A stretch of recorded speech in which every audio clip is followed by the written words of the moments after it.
Hey guys, Brad here. Thanks for watching the first video. Hope that kind of gave you a little insight of what I'm going to be talking about for a little bit, and what's happening here. So in August, I was diagnosed with B-cell acute lymphoblastic leukemia, which acute means is just quickly progressing, which is just aggressive blood cancer is what I had. I had a 98% blast through my bloodstream, is what I was told. The doctors did tell me that I did have a 70 to an 80% chance of a survival rate out of this. So, as I was being transferred down to Memorial Hermann, things just weren't clicking. Things just weren't right. I was just more of like, this isn't real. Like, what is happening here? Like, I'm just sick. That's what this is. I'm just sick. I don't have cancer. This is me. Like, what the hell? It wasn't sinking in yet to me that this is what was actually happening to me. I thought the worst. I thought I was dying. I didn't think I had much to live. I didn't know what this was. I didn't know anything about leukemia. Didn't know there were stages to this, where I was at in this, how long it was going to last, what was happening to me, and it just really sucked for a while. So as they get me in the room, I'm exhausted. I'm exhausted about everything. I did have a pain med, that did help me kind of relax things. So I was hurting, my spleen was upset. So as the next day goes on, medication does start. I do believe. Friends and family started coming to visit me when they can, because there was going to be a point where they couldn't anymore because my immune system was about to drop and I couldn't have any outside visitors coming in. So as friends and family were coming in, I could tell. Hold on, I'm just trying to keep together.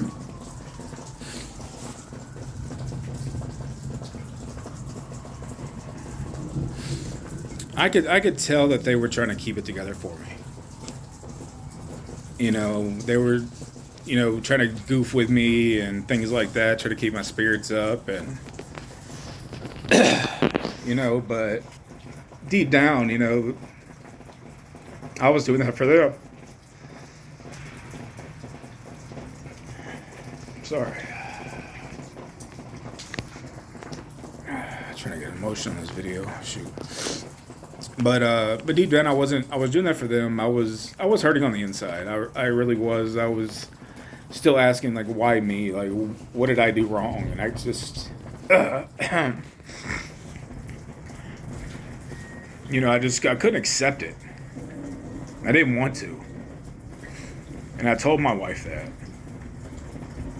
So I don't even know how long I told her that for. Like I told her I didn't want to accept this. I know I have to.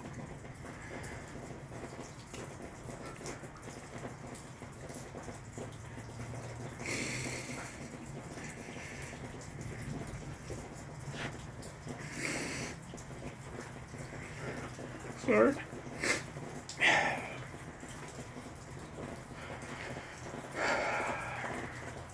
This is the hard part.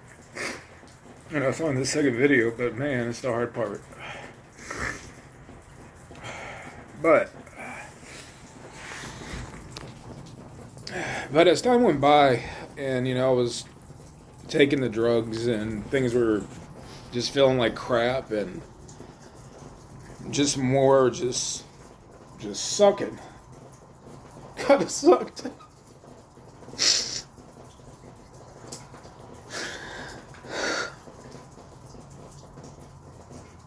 God, it's so bad.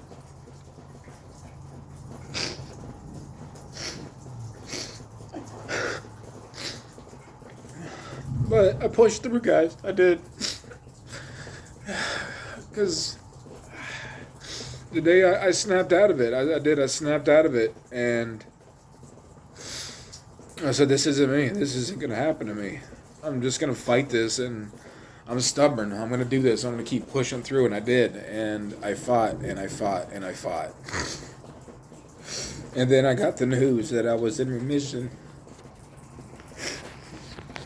on the second treatment I was in. I was in the hospital for 3 weeks. And, yeah.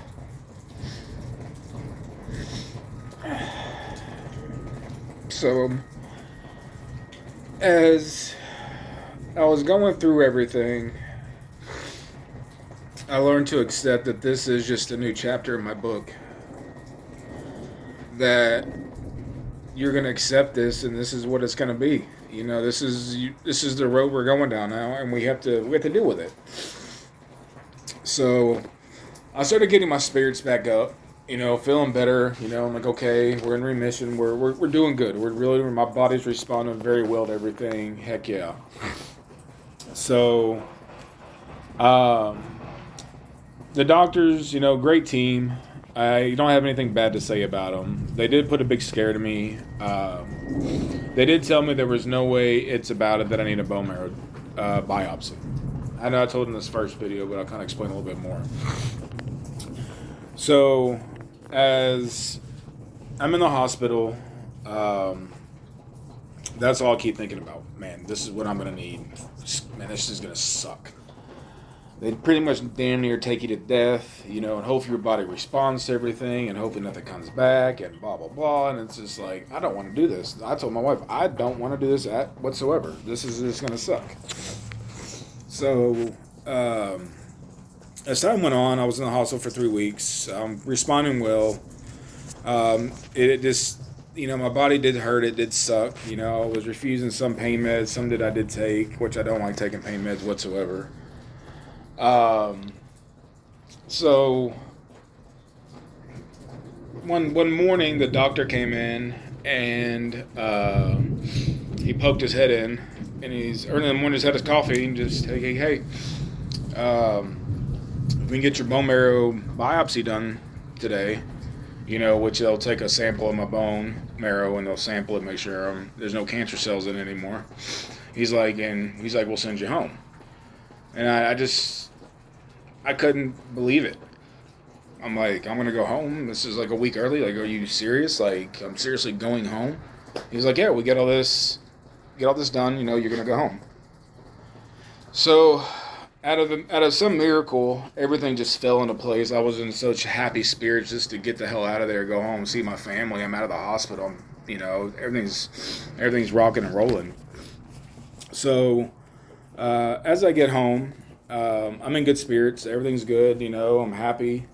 Things kind of took a dive for itself. I was at home way too much by myself. I wasn't able to keep myself occupied enough to stay out of my own head again.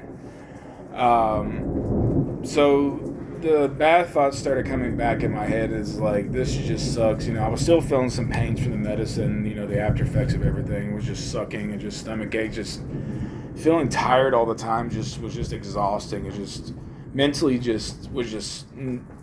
sucked. It really did. Mentally and physically, it just sucks. And if those people who are going through this understand what I'm talking about, and it sucked bad. Then, you know, my hair did start falling out, you know, and that was starting to get a little depressing there for a while. And then the final day that I broke down was just I accepted the whole. Well, before I get to that part, when I was at home by myself a lot, it was pretty much I was just in my own head, in my own thoughts. I'm like, I can't accept this. I can't do this. This just isn't me. I can't do this anymore. My body can't take it. I don't want to go through this crap anymore. I don't want to go back to the hospital. I hate the hospital. You know, it's just all sucks. So I started getting myself out of the hole some more when I was like, I can't do this, because I lost a piece of myself, guys. I did. I lost a piece that I never thought I was going to find again.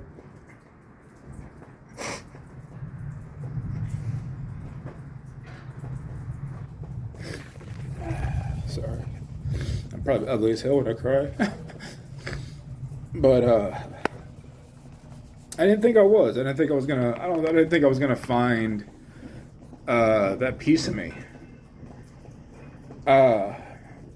You know, we had family over for Thanksgiving and that was gonna be a great thing, but I didn't want to be around anybody. You know, it wasn't because there was, who was there or anything. It was just, I didn't want to be around anybody. I was avoiding people, avoiding conversations, sitting in my game room, going outside when nobody was out there because I didn't want to talk to anybody. It was just, I didn't know. And then I started realizing, like, this isn't you. You're losing a piece of yourself. And so after all that,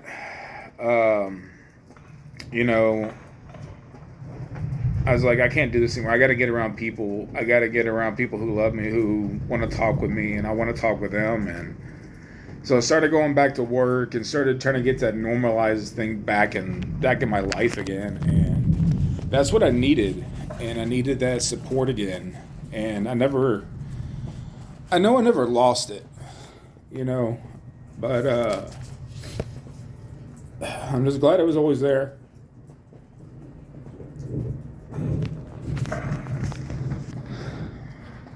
So,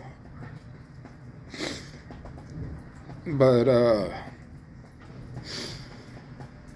I dug myself out, guys, and it's hard to do. It really is, and I understand I never was depressed in my life before, and I felt myself slipping that way, and I felt my way of this is the way it feels, and I don't like it. And anybody who's fighting this battle here, you guys aren't alone. You're never alone. There's always somebody there who's fighting this, who wants to talk to somebody, who needs that other person to support. And I was lucky enough to have a lot of that. A lot of people I didn't even know was supporting me. I was like, I don't even know these people. It's just overwhelming.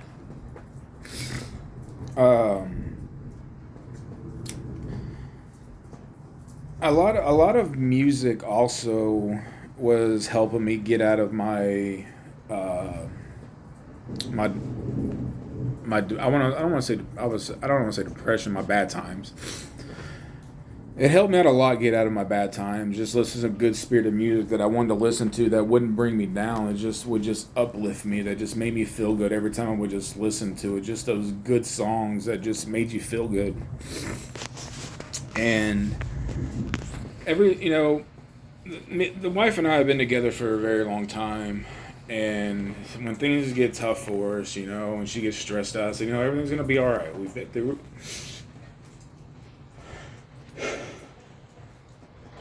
We've been through a lot, and that's what I told her, and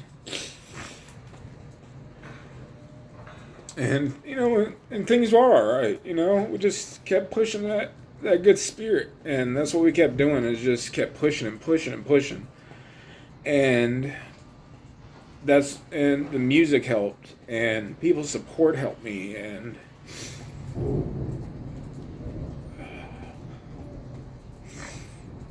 just a drive that I had, just not to let you guys down, that did support me in this whole journey that I'm on.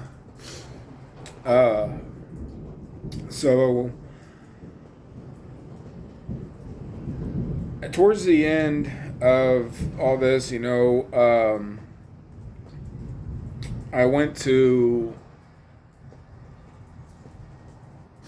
So the good part of this is that I never had to have a bone marrow biopsy done yet. I'm almost a year into this. August is right around the corner.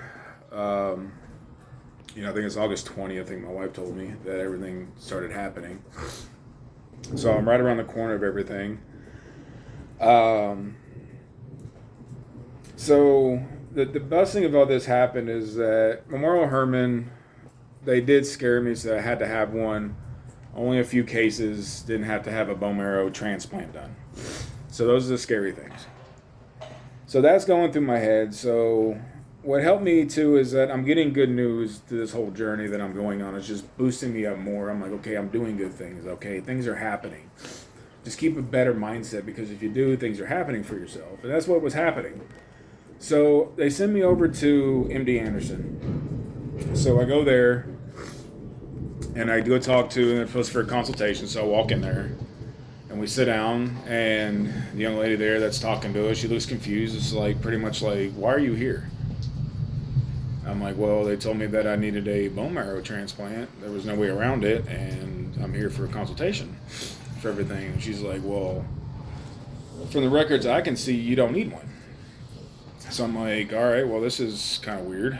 You know, I don't want to get my hopes up yet, you know. So inside, I'm like, I'm starting to feel something, you know, smile on the inside. So the doctor comes in. He's looking at the records too. He's like, I don't see why you need one either. So we're all confused and we're talking.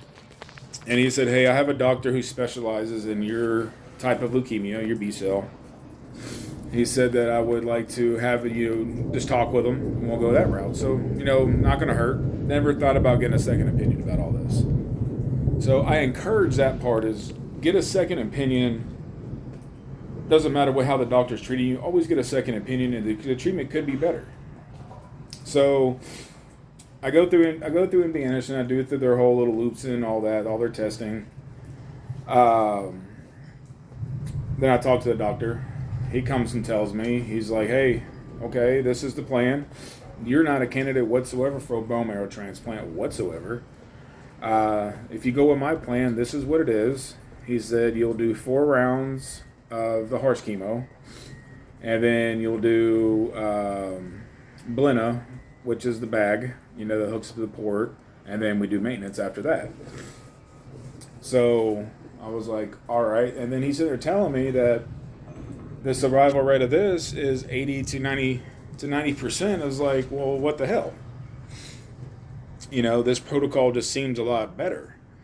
Because I can tell you guys right now, I don't think I could have done 8 rounds of the hard stuff. I really don't think so. I don't think I'd be sitting here making this video right now if I had to do that stuff. So, and he specializes in this type of cancer. So just kind of sitting there thinking, he's like, I'll let you guys think it over. And there's really no thinking. As soon as he walked out, I already made my mind up. I was like, we're going to go this route. This sounds much better for us. Let's try this out. It ain't going to hurt. So went that route with MD Anderson, and I can tell you that was probably the best route I did go down, was take the second opinion, go that route with MD Anderson. I am now on maintenance right now. So I'll get more into that in another video. So, but I'm rocking and rolling, but I just want to let you guys know that there is always somebody out there that you can talk to about this. If you're feeling down, low, whatever, you know, reach out to me on these videos, comment on here. I can make a video for you. I can try to boost you up as best I can. I know what it feels like. A lot of drive for me, I could tell you this,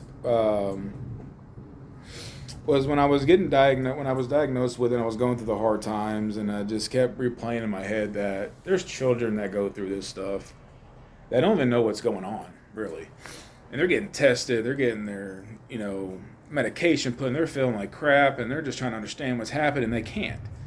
You know, as best as they can, they just know, I don't feel good. This is the medicine that makes me feel like crap. And that was a big drive for me. And it's just like, if these children can go through this, you know, why can't I push a little bit harder? I'm a grown man. I can push this. I know what's happening. Let me push through this stuff.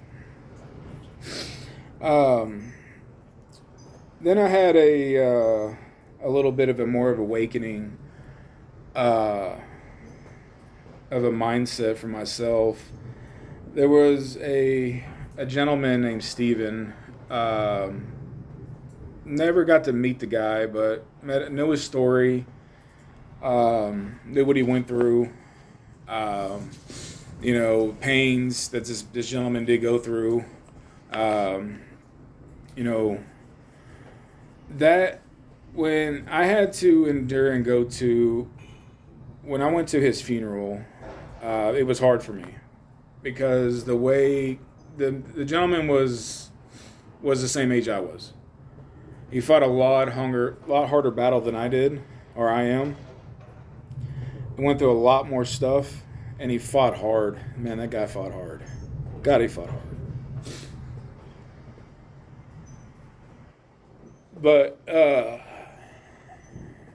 But with that being said, the way they were describing this guy it sank in hard because it was almost like they were just kind of describing me in a sense is how I felt. The way he was, the way he acted, the way he was with people, the way people liked him and everything like that. And it sank in. It's like, this guy here was almost like the same guy I was, and he fought his battle hard. He did. And why can't I fight? Why can't I just endure a little bit of pain, a little bit of a headache, some back pain? Let me deal with it, because this isn't anything. I do refuse to walk into a hospital. I do refuse to be pushed in a wheelchair. I tell them that all the time. I'm going to walk in with my own 2 feet. I'm going to walk out. That's how stubborn I am, and that's how it's going to be. But that's just my drive, guys, and I stick with it. And I really hope this video kind of helps and explain a little bit what I kind of went through with everything, and it sucks. It does. But at the end of the day,